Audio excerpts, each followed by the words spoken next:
모든 부모님들의 한결같은 마음이 뭡니까? 자녀들이 잘 되기를 바라는. 그렇죠? 그게 부모의 마음입니다. 자녀들이 잘 되었으면 하는 거. 그걸 좀 더 구체적으로 뭐 성공했으면 하는 것이고, 그걸 좀 더 크게 말하면 좀 복을 많이 받았으면 하는 그것이 부모의 마음입니다. 우리 모두는 부모님이 신앙을 가지고 계셨든 안 가지고 계셨든 그런 자녀가 되기를 간절히 소원하고 또 기도하는 그런 가운데 우리를 키웠습니다. 그런데 대부분의 사람들이 이 부모님의 그 애틋한 사랑은 잘 기억을 못하고 섭섭한 것만 기억을 하고 나는 상처받았다고, 부모님의 나는 사랑을 받지 못했다고 그렇게 하면서 살아갑니다.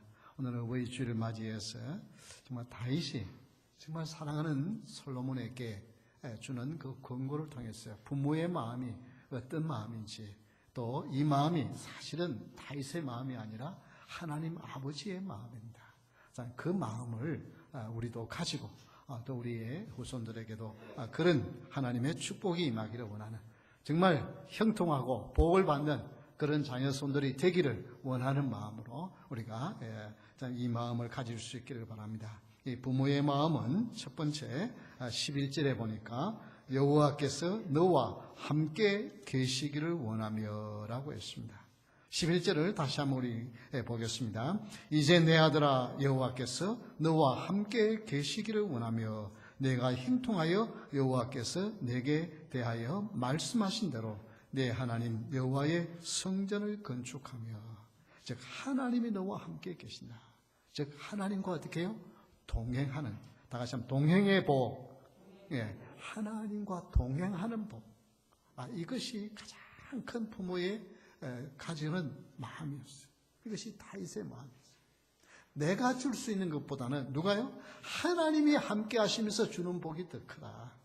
그래서 하나님이 함께 해주기를 원하는 하나님과 동행하는 복을 구했습니다. 이것은 다윗이 자기가 이론적으로 하는 것이 아니라 자기가 실제 그런 하나님이 함께 하실 때 어떤 은혜와 축복이 있는지를 체험해 보았기 때문에 다윗은 자기 아들 솔로몬에게 내가 해줄 수 있는 것 어느 것보다도 하나님이 함께 계신 것이 너에게 가장 큰 복이다. 하나님과 동행하는 복을 누리기를 원한다. 이것이 부모의 마음이었어요. 사무엘상 18장 14절 16절에 보면 이런 말씀이 나옵니다. 우리 같이 한번 읽어볼까요? 다윗이 그의 모든 일을 지혜롭게 행하니라. 여호와께서 그와 함께 계시니라. 사울은 다윗이 크게 지혜롭게 행함을 보고 그를 두려워하였으나 온 이스라엘과 유다는 다윗을 사랑하였으니 그가 자기들 앞에 출입하기 때문이었더라. 사울 외에는 모든 사람들이 다윗을 너무 좋아했어요. 그런데 그렇게 좋아하는 이유가 뭐냐면 하나님이 그와 함께 하시기 때문이다 라고 했어요. 여러분, 하나님이 함께 하면 아무리 도울 자가 없어도 그 사람은 복된 자. 하나님이 함께 해주시는 자는 모든 것을 가진 자인 것입니다.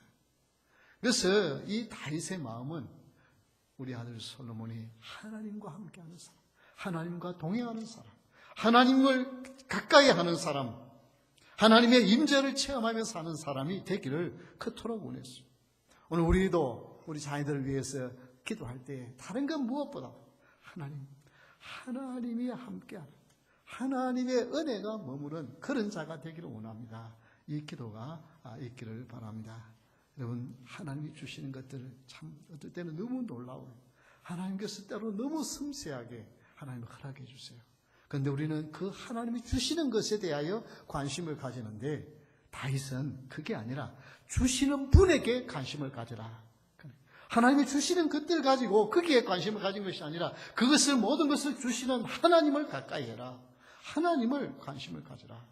하나님과 동행하라는 것입니다. 그래서 하나님이 주시는 것을 구하기 전에 하나님을 구하는 우리가 되어야 되겠습니다. 하나님이 함께 하시면 모든 문제는 문제가 아니에요. 그래서 빌립보서 4장 9절에 보면 이렇게 말씀합니다. 우리 한번 같이 읽겠습니다. 너희는 내게 배우고 받고 듣고 본바를 행하라. 그리하면 평강의 하나님이 너희와 함께 계시리라. 평강의 하나님이 함께 계시리라. 자, 이 길을 걸어가도록 말씀하고 있습니다. 우리도 자녀를 위해서 이 기도를 최우선으로 삼아야 되겠습니다. 하나님, 우리 자녀가 이렇게 해주시고, 이렇게 되게 해주시고, 이렇게 승화하시고, 이렇게 복을 받게 하시고, 뭐 여러 가지 기도를 할 수 있는데, 그보다도 중요한 것은 하나님 가까이 하는 사람, 하나님과 동행하는 믿음의 사람이 되게 해달라고, 우리의 우선들, 우리의 주위 사람들을 위해서 기도해 주는 것이 참 중요합니다. 가끔씩 그런 목사니까 그런 부탁을, 목사님 저를 위해 기도 좀 해주세요. 우리 가정 위해서 기도해 주세요. 지금 이런 문제가 있는데 어떻게 해야 할지 잘 모르겠어요. 목사님 좀 기도 좀 해주세요. 예. 그 기도를 이렇게 부탁하면 참 좋습니다. 예. 목회자가 성도를 위해서 기도하는 것은 너무나도 기쁜 일이고, 또 구체적으로 기도의 제목을 알고 기도하면 더 이제 잘 기도할 수 있기 때문에 중요합니다. 그런데 그것이 혹시나 목사님이니까 하나님 가까이 하고 신앙의 전문가지만은 우리는 비전문가입니다. 그렇게 생각한다고 한다면 그게 문제입니다. 신앙은요, 목사도 여러분을 대신해 줄 수가 없고, 아내도 남편을 대신해 줄 수 없고, 부모가 자식을 대신해 줄 수 없고, 자식이 부모를 대신해 줄 수 없습니다.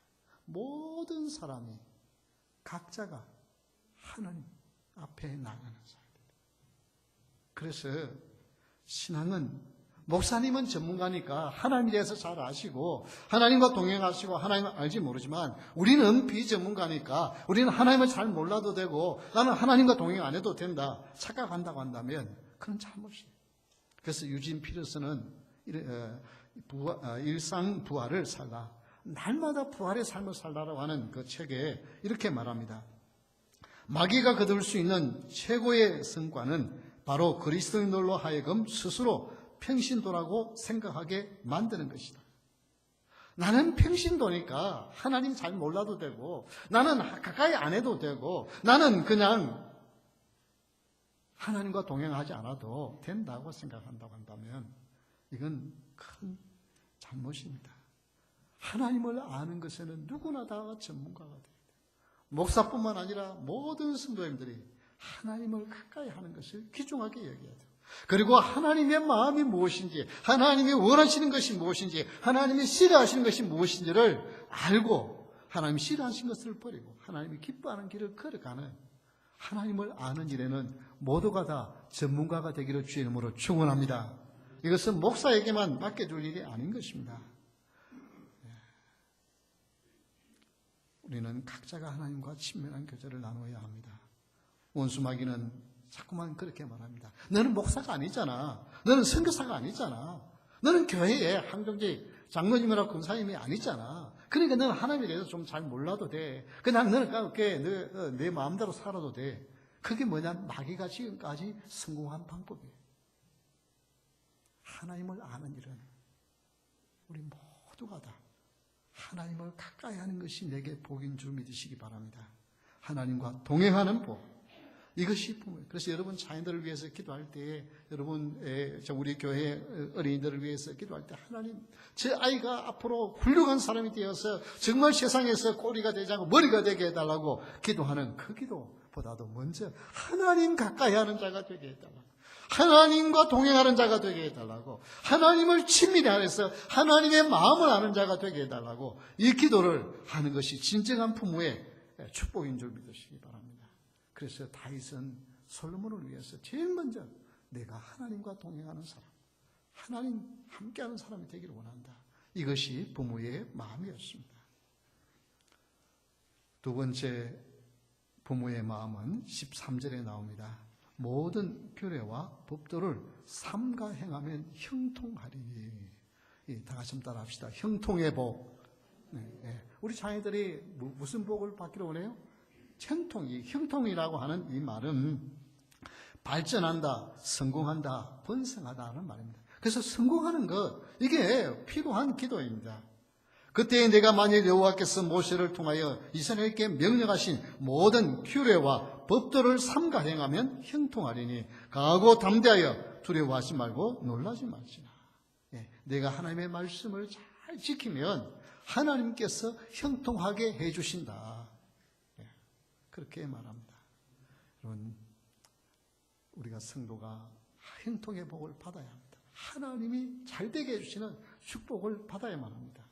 근데 창세기 39장 23절에 보면 이런 내용이 나옵니다. 요셉을 향하여서 이제 이렇게 평가합니다. 간수장은 그의 손에 맡긴 것을 무엇이든지 살펴보지 아니하였으니 이는 여호와께서 요셉과 함께 하심이라.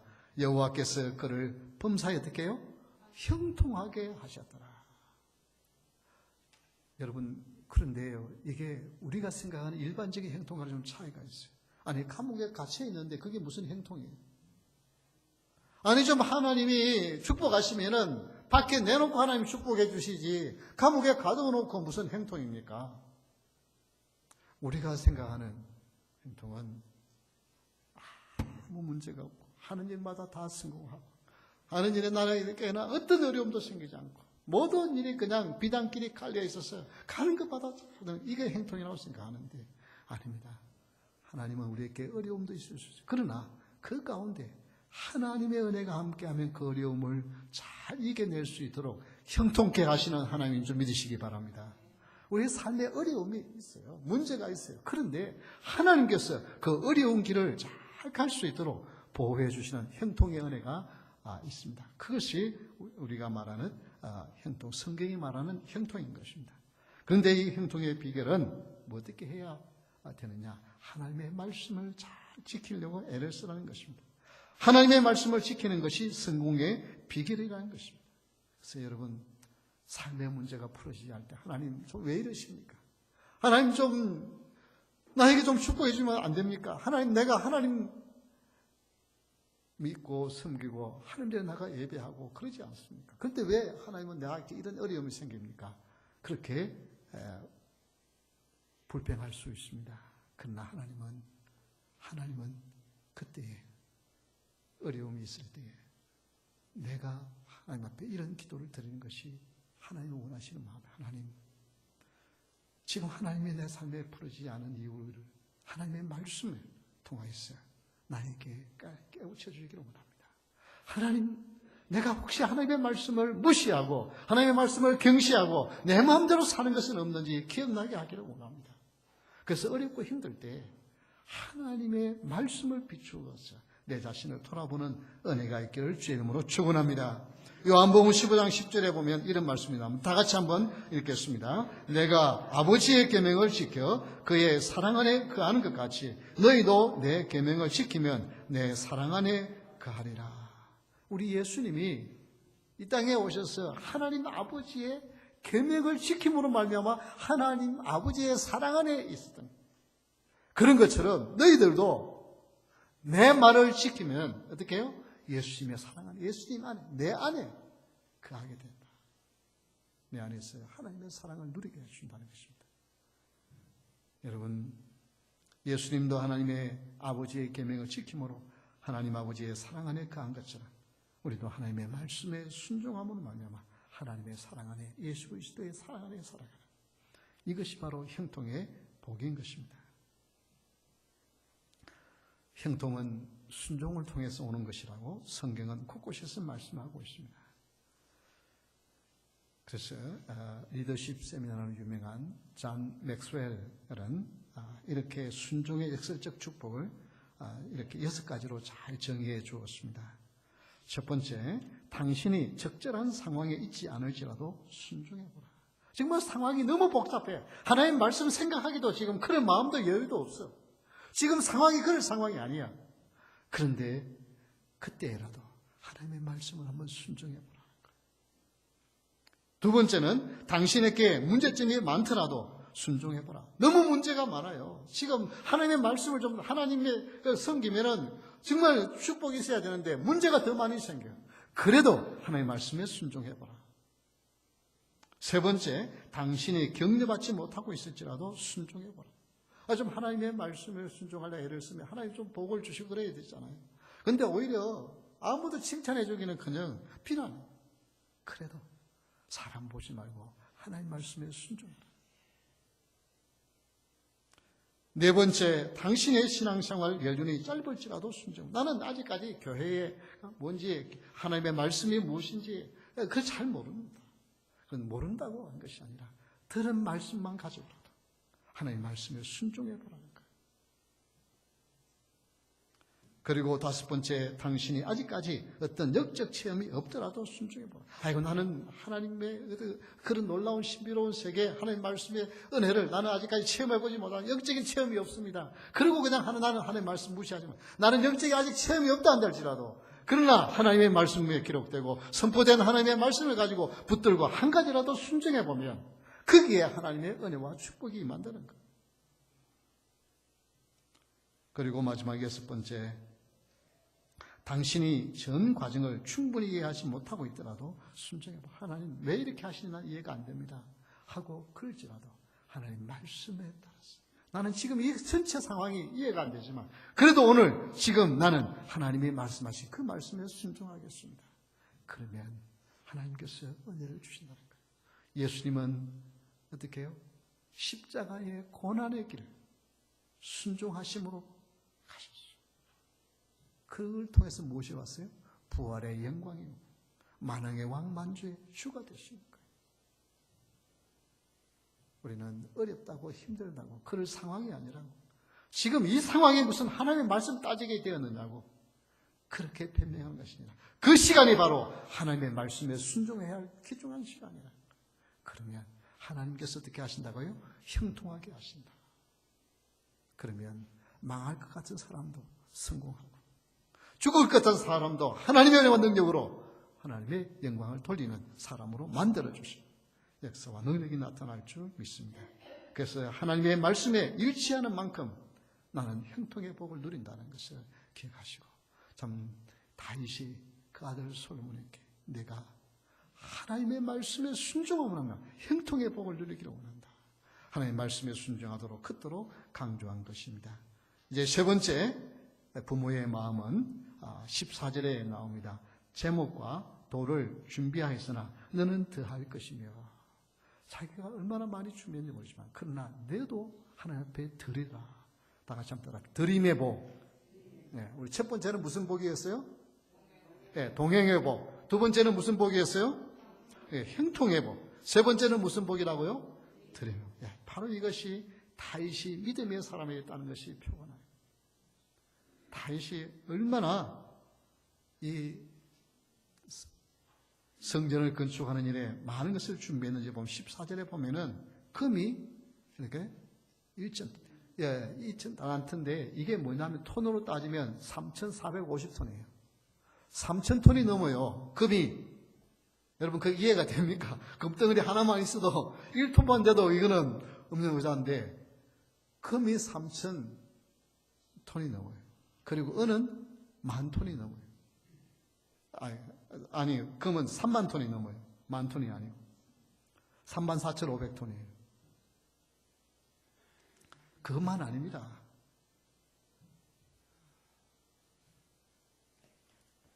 철과 그 무게를 달 수 없을 만큼 심히 준비하였고, 녹과 철은 그리고 제목과 돌도 많이 준비했고, 다른 데 보면은 심지어 성전 짓는 데 필요한 목까지 다 만들었어요.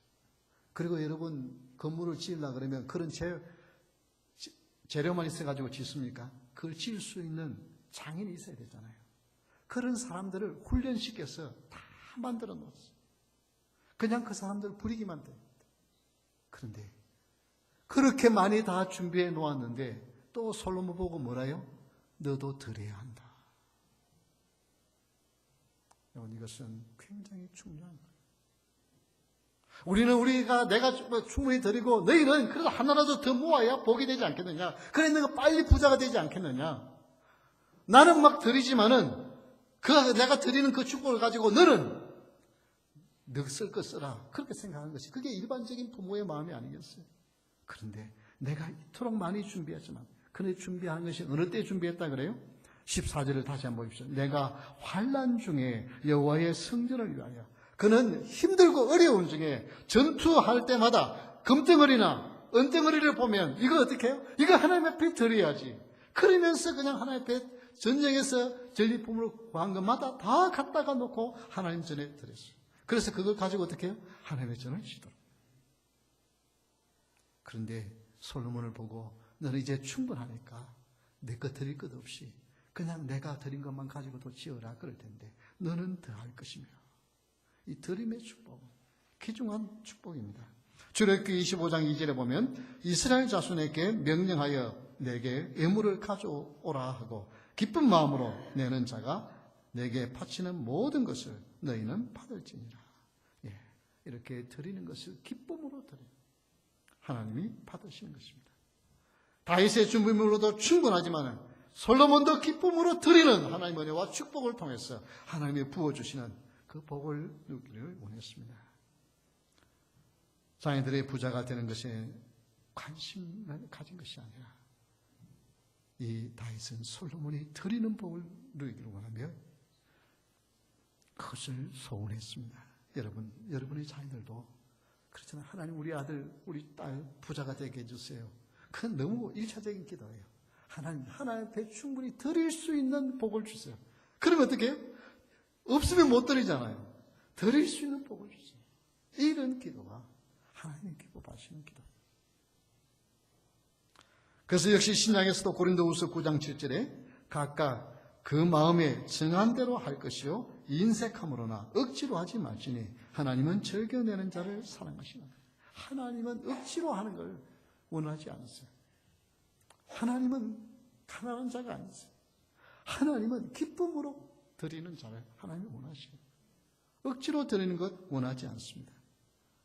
그런데요, 지금 이렇게 목회를 이제 34년 이렇게 해보니까 하나님이 참 공평하시는 하나님이라는 것을 많이 봐요.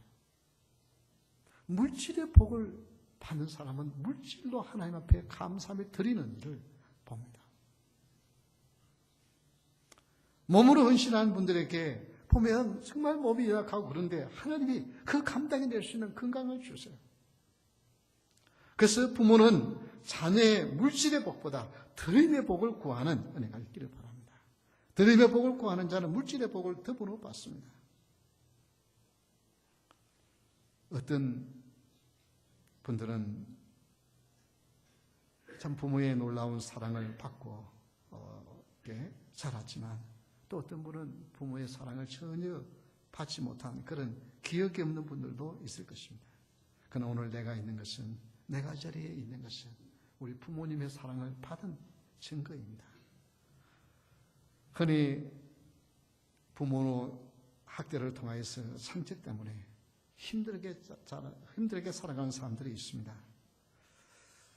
특히 나이가 어리면 어렸을 수도 3살 이전에 있었던 그 경험들이 평생을 좌우하는, 그건 자기도 모르잖아요.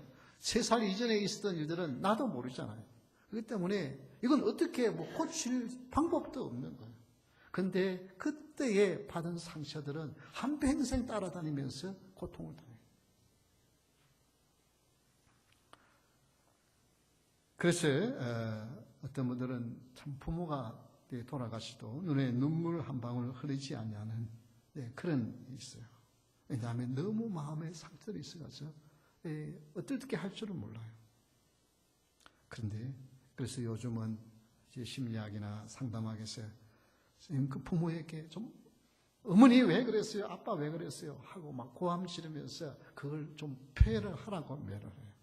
그런데 그렇게 한다고 해서 그것이 해결되어지는 일입니까? 우리 한국 분들은 부모님들에 대한 그런 상처가 있지만 그저 미안한 감정이 많았어요.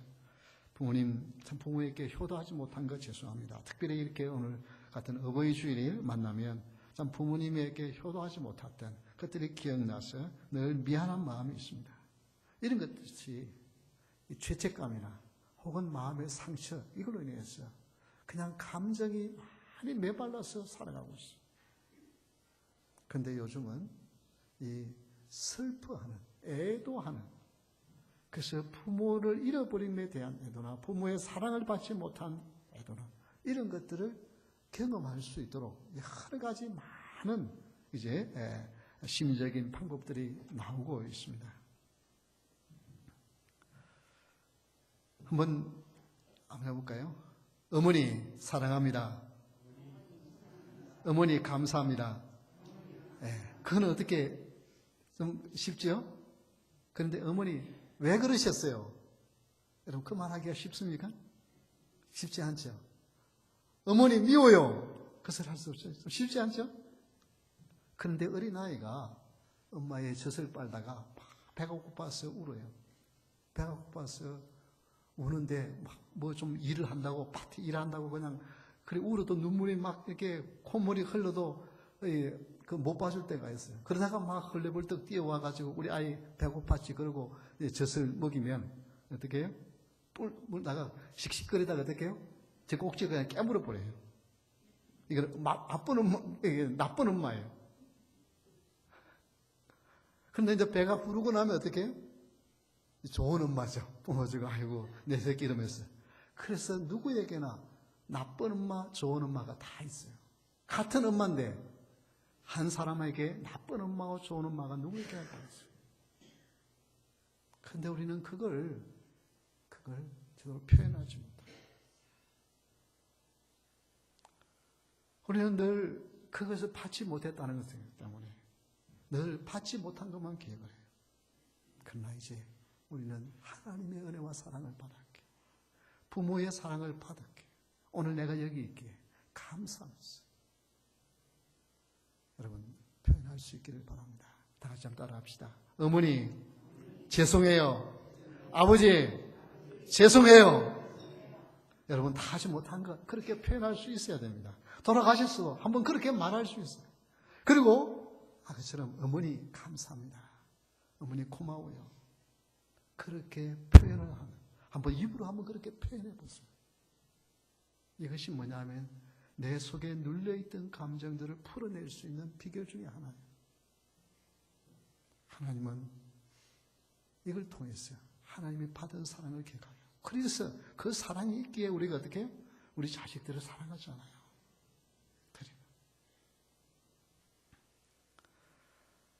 어머니의 사랑은 이런 놀라운 사랑이 있습니다. 드림의 사랑이었습니다. 받는 사랑이 아니라 드리는 사랑이었어요. 2008년 서창성 지진으로 인하여서 많은 사람들이 죽고 가옥이 무너지고 했어요. 그 집에 어린아이를 젖을 먹이고 있다가 무너졌어요. 그게 그냥 덮여버렸어요. 그래서 이게 발굴을 하는 분들이 발굴하다 보니까 어머니가 그 막 콘크리트하고 그냥 그 무너지는 그 벽이 거기에서 어머니가 죽지는 않은데 숨을 좀 쉬고 있는데 그런데 보니까 그 엄마의 품에 아기가 있어요. 아기는 하나도 다치질 않았어요. 물론 어머니는 나중에 병원에 실려가서 척추가 부러져서 돌아가셨지만 그런데 그 어머니의 전화기에 액정에 이런 글씨가 타이프되어 있었어요. 너무나 사랑스러운 아가야, 내가 만약 산다면 이것만을 기억해 주길. 엄마는 너를 사랑한단다. 지금 지붕이 무너져서 자기가 덮여서 이제 신음소리 있으면서도 그 아이는 안 다치게 안고 있으면서 그 아이에게 마지막 만약 내가 사랑한다면 이 엄마는 죽지만 너를 사랑한 것만은 기억해다오. 그것이 퍼져가지고 온 세계 사람들에게 감동을 줬잖아요. 이게 주는 어머니의 사랑. 그거 못 받았다고 혹시 섭섭할 수 있지만 그렇잖아요. 그 부모님들은 그거 가지고 너무 섭섭할 필요는 없어요. 우리도 부모의 사랑 받았게. 그 사랑 주면서 사는 거예요. 드리면서 사랑. 그래서 다윗은 물질로도 사랑으로도 솔로몬아 드리는 축복을 누리기를 원한다. 이것이 우리의 기도가 되기를 바랍니다. 드리는 축복. 우리는 이 세 가지의 다윗이 솔로몬에게 했던 그 축복이 우리에게도 우리의 후손들에게 이어지는 축복이 될 수 있기를 주의 이름으로 축원합니다. 우리 다 같이 일어서서 찬양하겠습니다.